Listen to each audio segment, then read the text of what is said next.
సమానంగా ఇరువురు అభ్యర్థులకు ఓటు పోలు కావడంతో ఆ బ్యాలెట్ ఓటు ఆ అభ్యర్థి విజయం సాధించేలా చేసింది. హోరాహోరీగా సాగిన ఈ పంచాయతీ పోరులో ఇరువురు అభ్యర్థులకు సమాన ఓట్లు రాగా ఒక బ్యాలెట్ ఓటుతో బీటెక్ చదివిన యువతి సర్పంచ్ గా ఎంపికైంది.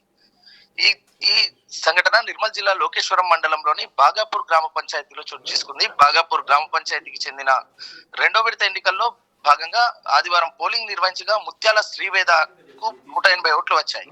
అయితే ప్రత్యర్థి హర్ష స్వాతికి సైతం 180 ఓట్లు వచ్చాయి. ఆ తర్వాత పోలైనటువంటి ఓట్లను అధికారులు ఒకే ఒక పోస్టల్ బ్యాలెట్ ను లెక్కించగా ఆ ఓటు శ్రీవేదకు రావడంతో ఆమె గెలుపొందినట్టుగా ఎన్నికల అధికారులు ప్రకటించారు. అయితే ఒక్క ఓటుతో గెలుపు ఓటమును నిర్దేశిస్తుంది, ఒక్క ఓటు తలరాత్రులను మారుస్తుంది అనడానికి ఇదే నిదర్శనం అని తెలుస్తుంది. మొత్తానికి ఆ ఒక్క ఓటు బాగాపూర్ గ్రామ పంచాయతీకి ఆ శ్రీవేద అనే అమ్మాయిని సర్పంచ్ గా చేసింది.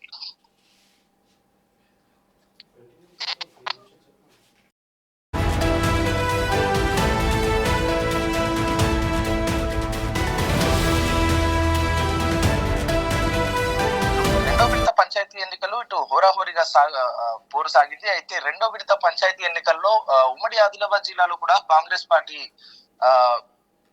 అత్యధిక స్థానాలను కాంగ్రెస్ పార్టీ బలపరిచిన అభ్యర్థులు అయితే అత్యధిక స్థానాలను కైవసం చేసుకున్నారు. అయితే నిర్మల్ జిల్లాలో మాత్రం విభిన్నమైనటువంటి పరిస్థితి ఉంది. నిర్మల్ జిల్లాలో బీఆర్ఎస్ పార్టీ బలపరిచిన అభ్యర్థులు ఎక్కువ స్థానాలను గెలుపొందారు. ఇటు ఆసిఫాబాద్ జిల్లాలో కుమరంభీం ఆసిఫాబాద్ జిల్లాలో ఒకసారి చూసుకుంటే కుమరంభీం ఆసిఫాబాద్ జిల్లాలో బీఆర్ఎస్ పార్టీ అభ్యర్థులు ఎక్కువ గెలుపొందారు. నిర్మల్ జిల్లాలో బీజేపీ పార్టీ బలపరిచిన అభ్యర్థులు ఎక్కువ గెలుపొందారు. మిగతా జిల్లాల్లో యథావిధిగా కాంగ్రెస్ పార్టీ అభ్యర్థులు తమ విజయ పరంపరను కొనసాగించారు. మొత్తానికి ఇటు ఈ లోకేశ్వరం మండలం బాగాపూర్ గ్రామ పంచాయతీ అయితే జిల్లాలో హాట్ టాపిక్ గా మారింది. అయితే ఆ ఒక్క పోస్టల్ బ్యాలెట్ కేవలం ఒక్క పోస్టల్ బ్యాలెట్ ఓటు నమోదైంది. ఆ ఒక్క పోస్టల్ బ్యాలెట్ ఓటు ఒకరి విజయాన్ని నిర్దేశించింది. ఏదైతే హర్ష స్వాతి కాంగ్రెస్ బలపరిచినటువంటి అభ్యర్థి ఆమె పైన ముత్యాల శ్రీవేద అనే ఇండిపెండెంట్ అభ్యర్థి కాంగ్రెస్ పార్టీ బలపరిచిన హర్ష స్వాతి అనే అభ్యర్థి పైన ఇండిపెండెంట్ అభ్యర్థి ఆ ఒక్క పోస్టల్ బ్యాలెట్ తో గెలుపొందింది. అయితే ఇద్దరికి సమానంగా ఓట్లు వచ్చాయి. ఏదైతే బీటెక్ చదివినటువంటి ముత్యాల శ్రీవేద తన గ్రామానికి ఏదైనా చేయాలని సర్పంచ్ గా ఎన్నికల్లో పోటీ చేసింది. అయితే ఇరువురికి ఇటు హర్ష స్వాతికి అలాగే ముత్యాల శ్రీవేదకు 180 ఓట్లు సమానంగా ఓట్లు వచ్చాయి. అయితే ఒక్క బ్యాలెట్ పేపర్ మిగిలిపోయింది, ఒక్క పోస్టల్ బ్యాలెట్ మిగిలిపోయింది. ఆ ఒక్క పోస్టల్ బ్యాలెట్ ఒకరి విజయాన్ని నిర్దేశించింది. మొత్తానికి ఇటు మరొకసారి ఒక్క ఓటుతో గెలుపు ఓటమి అనేది కూడా ఇక్కడ నిర్మల్ జిల్లాలో కూడా హాట్ టాపిక్ గా మారినటువంటి పరిస్థితి ఉంది.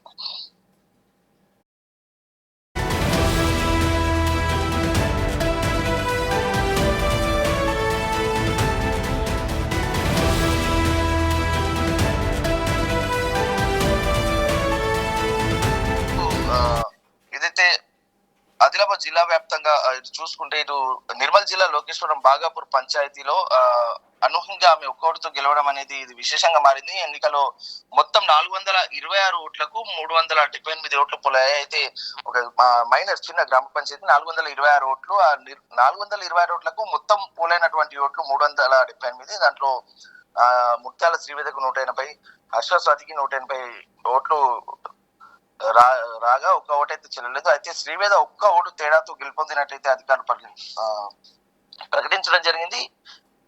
ఇంద్రకరణ్ రెడ్డి 2 నెలల కిందట అమెరికాలో అయితే పంచాయతీ ఎన్నికల్లో తన కోడలు నిలిచిందని పోటీ తీవ్రంగా తెలుసుకున్న ఆయన పోలింగ్ కు 4 రోజుల కిందట హుటాహుటిన అమెరికాలో వచ్చారు.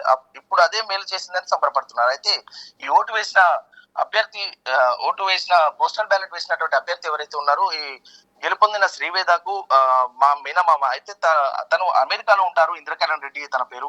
ఇంద్రకరణ్ రెడ్డి 2 నెలల కిందట అమెరికాలో నుండి తన కుమార్తె వద్దకు వెళ్లారు. అయితే పంచాయతీ ఎన్నికల్లో తన కోడలు నిలిచిందని చెప్పేసి తెలిసి పోటీ తీవ్రంగా ఉందని తెలుసుకున్న ఆయన పోలింగ్ కు 4 రోజుల కిందట హుటాహుటిన అమెరికా నుండి వచ్చేసారు. ఇప్పుడు అదే మేలు చేసిందని సంబరపడిపోతున్నారు వాళ్ళంతా కూడా. అయితే ఈ పంచాయతీలో ముత్యాల నారాయణ రెడ్డి 1972లో సర్పంచ్ గా గెలుపొందారు. 2013లో చిన్న ముత్యాల రజిత గెలుపొందారు. అయితే ఇప్పుడు మూడో తరం ప్రతినిధిగా శ్రీవేద విజయం సాధించారు. అయితే ఖండాంతరాలు దాటి వచ్చి వేసినటువంటి ఓటు ఒక అభ్యర్థి విజయాన్ని నిర్దేశించింది. ఆ ఒక్క ఓటుతో ఇటు శ్రీవేద గెలుపొందింది. అయితే ఏదైతే అమెరికాలో ఉండి 2 నెలల కిందట తను నిలిచింది, పోటీ తీవ్రంగా ఉంది అని తెలుసుకొని వచ్చినటువంటి ఆమె మేనమామ ఇంద్రకరణ్ రెడ్డి అయితే తన ఓటు ఎంత అమూల్యమైందో, ఒక్క ఓటు ఎంత అమూల్యమైందో అనేది కూడా ఇక్కడ మనకు స్పష్టమవుతుంది. ఇటు 4 రోజుల కిందట ఆయన అమెరికా నుండి వచ్చిన తర్వాత తన కోడలు నిల్చుందని చెప్పి తెలిసి ఆయన ఓటు వేశారు. అయితే ఆ ఓటే ఇప్పుడు ఆ వాళ్ళకి వరంగా మారింది. అయితే ఆ ఒక్క ఓటుతో ఆ పంచాయతీ ప్రథమ పౌరుణ్ణి డిసైడ్ చేశారు అనేది ఇప్పుడు చర్చనీయాంశంగా మారింది. ఇప్పుడు ఆ విషయంలో ఆ కుటుంబ సభ్యులు కూడా ఎవరైతే అభ్యర్థున్నారో మేనమామ కూడా తన ఓటు తన కోడల్ని గెలిపించిందనే విషయంలో కూడా సంబరపడిపోతున్నటువంటి పరిస్థితి ఉంది. ఇటు ముత్యాల రాజిరెడ్డి 72లో మొదటిసారి సర్పంచ్ గా చేయగా 2017లో తన ఇదే శ్రీవేద చిన్నమ్మ ముత్యాల రజిత గెలుపొందారు. ఇప్పుడు 3వ తరం ప్రతినిధిగా అదే కుటుంబం నుండి శ్రీవేద విజయం సాధించడం అనేది చర్చనీయాంశంగా మారినటువంటి పరిస్థితి ఉంది.